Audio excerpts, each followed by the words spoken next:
भारत का ये है कि उनकी इकोनॉमी बहुत ज्यादा तेजी से ऊपर जा रही है और अमेरिका इज फीलिंग हेल्पलेस और वो अब टक्कर दे रहे हैं अमेरिका को। वो कहते हैं टक्कर के लोग मिल गए हैं, वो अब भारत इस वक्त टक्कर का मुल्क मिल गया दुनिया में। उन्होंने गाजा पे भी उनका स्टैंड डिफरेंट था, अमेरिका की बात उन्होंने नहीं सुनी। अब जो 10 कंट्रीज का अलायंस बनाया रेड सी में, इंडिया उसमें भी शामिल नहीं। बदला अब लेने के लिए भारत तैयार हो चुका है, मैच्योर हो चुका है, ये मानना हो। इस वक्त अमेरिका से लेकर फ्रांस तक, इजराइल से लेकर रशिया तक, हर कोई जो है वो तारीफें कर रहे हैं इंडिया की। पूरी दुनिया मिलकर भारत की तरक्की को किस तरह रोक पाएगी। मैं जिस होटल में बैठा हूँ, पूरा होटल इस तरह से आर्ट का म्यूजियम है और कस्टमर सर्विस इस तरह है कि आप सोच नहीं सकते। अमेरिका इसके सामने लगता है जिस तरह कुछ भी नहीं है। बिलाशुबा ये भारतीय खलाई एजेंसी ISRO की बहुत बड़ी कामयाबी है। आज सारा दिन 140 करोड़ भारतीयों के साथ साथ पूरी दुनिया की नजरें इस खलाई मिशन पर मरकूज रही। India first man space mission. मैंने 50 दफा कहा, this is what an achievement is. वजीर आजम नरेंद्र मोदी ने इस मौके पर कौम से खिताब करते हुए कहा कि हार से सबक सीखकर जीत कैसे रकम की जाती है। जो उनके स्टूडेंट्स थे उनका नासा के अंदर इंटर्नशिप्स करना और उसके बाद वहाँ जॉब करना, अब नासा में भी देख लें उनका अकाउंट बहुत ज़्यादा है इंडियंस का। 40% कहा यह जाता है कि साइंटिस्ट जो है वो इंडियंस नासा में काम करते हैं। जी दोस्तों, डॉक्टर अब्दुल कलाम आज़ाद ने जो स्पेस मिशन शुरू किए थे हमारे, आज हम उसमें बहुत आगे निकल चुके हैं और इतना आगे निकल चुके हैं कि पूरी दुनिया सिर्फ हमारी तरफ देखती है दोस्तों। जो कभी अमेरिका की तरफ देखती थी, रशिया की तरफ देखती थी, चीन को तो आप भूल ही जाइए। चीन को तो मैं मानता ही नहीं किसी गिनती के अंदर। दोस्तों, आज ब्राजील, ब्रिटेन, फ्रांस, ये डेवलप्ड कंट्रीज भी आज इंडिया के पास आते हैं कि आप हमारी सैटेलाइट को लॉन्च कर दीजिए, क्योंकि इंडिया बहुत सस्ते में सब काम करता है। जो काम अमेरिका अरबों डॉलर में करता है वो इंडिया मिलियंस में कर जाता है। इतना फर्क है दोस्तों, कहाँ बिलियंस कहाँ मिलियंस। लेकिन अब इंडिया जो है स्पेस के अंदर अपने हमारे जो एस्ट्रोनॉट्स हैं वो जा रहे हैं दोस्तों, ये बहुत बड़ी अचीवमेंट है। मैं तो अमेरिका का जो मून का जो उनका वो था, मैं तो उसको भी सच नहीं मानता। 100% उन्होंने किसी स्टूडियो के अंदर बैठ के वो किया था, लेकिन इंडिया ने सच में मून के ऊपर जो भेजा था वो पूरी दुनिया ने देखा है। दोस्तों, आज टेक्नोलॉजी है, उस जमाने में टेक्नोलॉजी नहीं थी 1969 के अंदर। ये सब झूठ है, आज दुनिया सच को पता लगा चुकी है। कई लोग मानते हैं कि अमेरिका ने जो भेजा था वो सब झूठ था, लेकिन जो हमारा जा रहा है आज दुनिया इसको देख रही है। आज दुश्मन भी हमारी तारीफें कर रहा है दोस्तों। हकीकत में बता दूं आपको, चीन भी छुप छुप कर तारीफें कर रहा है। अब चीन भी मोदी जी का मॉडल लेके आ रहा है। दुनिया आज भारत की तरफ देख रही है। ये सनातन की ताकत है दोस्तों। आप भी प्लीज कमेंट करके बताइएगा आपका क्या विचार है इस बारे में। वीडियो को लाइक और चैनल को सब्सक्राइब जरूर कीजिएगा। Thank you very much. Doctor साहब, एक तरफ तो आज भारत में उन्होंने ऐलान कर दिया 2035 तक वो स्पेस स्टेशन बनाने जा रहे हैं और 2040 तक वो मैन्ड मिशन लेके जा रहे हैं चांद के ऊपर। और यहाँ पे पाकिस्तान में तो हम जो है वो मार रहे हैं एक दूसरे को।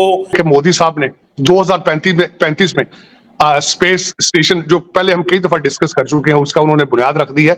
यहाँ पे ये बताना जरूरी होगा, मैं जिस मुल्क में बैठा हूं 109 स्पेस स्टार्टअप्स की बुनियाद है यहाँ, और प्राइवेट सेक्टर मैं अल्गोरिथम जिस तरह मैं शायद प्रोनाउंस, जिसकी बेस पे आज हर चीज हो रही है। आप फोन के पास बैठ के किसी चीज का नाम लेते हैं, 10 मिनट के बाद आपके फोन के ऊपर उसकी ऐड आ जाती है। मैं देख रहा हूं, आई विटनेस कर रहा हूं कि पिछले 5 साल 10 साल के अंदर भारत किस तरीके से स्पीड के साथ ग्रो कर रहा है। उसकी एक छोटी सी मिसाल ये देना चाहूंगा। 60s के अंदर जो अमेरिका में हो रहा था कि सड़कों के जाल बिछ रहे थे, एयरपोर्टों के जाल बिछ रहे थे, नई सी पोर्ट्स बनाई जा रही थी, उसके साथ कॉमर्स होती है, ट्रेड होता है। बिल्कुल वही नक्शा मैं यहाँ देख रहा हूँ। मिडिल क्लास जो है उसकी ग्रोथ, उनकी इंग्लिश और मैथ पे ग्रिप, उनकी इंफॉर्मेशन टेक्नोलॉजी पे ग्रिप, और उसके बाद proper leadership, proper team work, और उसके साथ उनका जो ग्रिप। भारत की तरक्की का सबसे बड़ा सीक्रेट, भारत का सबसे बड़ा weapon guaranteed Indian institute of technology और इंडियन इंस्टीट्यूट ऑफ मैनेजमेंट।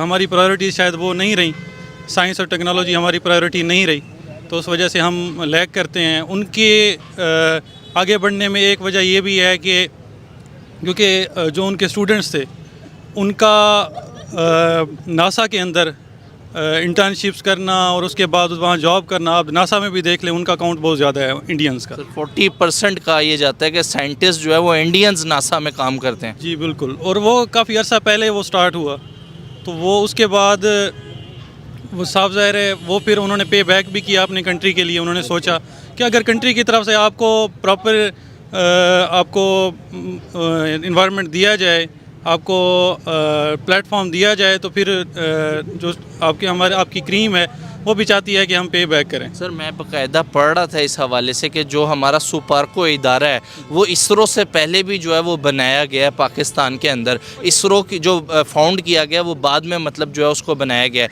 लेकिन अगर मैं सैटेलाइट लॉन्च की अगर आपसे बात करूं तो अब तक जो है वो इसरो जो इंडियन स्पेस रिसर्च ऑर्गेनाइजेशन है वो 400 के करीब सैटेलाइट जो है वो भेज चुकी है। और अनफॉर्चुनेटली अगर मैं अपने मुल्क की बात करूँ तो हमने एक भेजा है, वो भी with the help of China. Sir किस तरीके से लगता है कि जहाँ पे नासा जैसा इदारा जो है वो कोलैबोरेट कर रहा है इसरो के साथ, बड़े बड़े जो कंट्रीज़ हैं वो स्पेस प्रोग्राम में मतलब भारत की हेल्प ले रहे हैं, वहाँ सर हम किधर निकल गए हैं? हमारी क्या प्रायोरिटीज़ हैं? बेसिकली प्रायोरिटीज़ सिर्फ स्पार्को ही नहीं, कई डिपार्टमेंट्स ऐसे हैं जो 60-70s में इंडिया क्या बल्कि पूरे इस रीजन में ऊपर जा रहे थे। हमारी एयरलाइंस को देख लें आप, हमारे ब्यूरोक्रेसी को देख लें आप।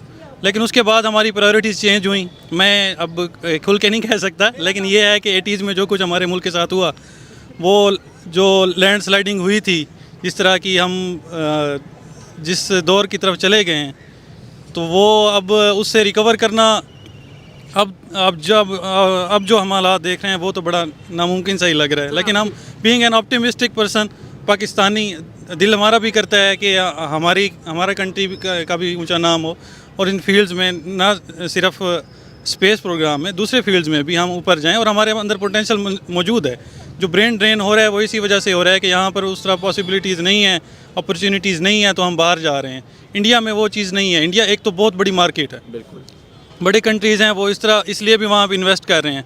दूसरा ये है कि उन्होंने एजुकेशन पे, टेक्नोलॉजी पे अब वो इन्वेस्ट कर रहे हैं। आईटी में देख लें, वो उन्होंने 90s में इन्वेस्ट किया, वो अब उसका फल ले रहे हैं। उनकी एक्सपोर्ट्स देख लें आप, आईटी एक्सपोर्ट्स देख लें। इसी तरह उन्होंने अब उनके जो रिफॉर्म्स आए तकरीबन हर फील्ड में ही उन्होंने काम किया है। वो भी उनका एक प्लस पॉइंट था। बस प्रायोरिटीज़ कीजिएगा। अब आप एक चीज़ देख लें कि लास्ट जो 3 हेड थे उनके इसरो के, वो भी देख लें, और हमारे पाकिस्तान के स्पार्को के देख लें हेड कौन थे। तो इन्हीं से पता चल जाता है कि प्रायोरिटीज़ हमारी क्या हैं और कौन से स्पेशलाइज्ड पर्सन हैं जो हमारे हेड ऑफ द डिपार्टमेंट्स लगाए गए हैं। तो ये मेरे ख्याल में इशारा ही का। आपने आज की जिस तरह एक मिसाल आप दे रहे थे भी कि किसी खातून के लिबास के ऊपर सिर्फ हलवा लिखा हुआ था, जिसका मतलब है खूबसूरत या मीठा होना, खूबसूरत। तो आपने किसी एक मेरा पाकिस्तानी वतन अजीज का भाई पिस्टल लेके वहां पहुंच के कहता मैंने अभी इसको गोली मारनी।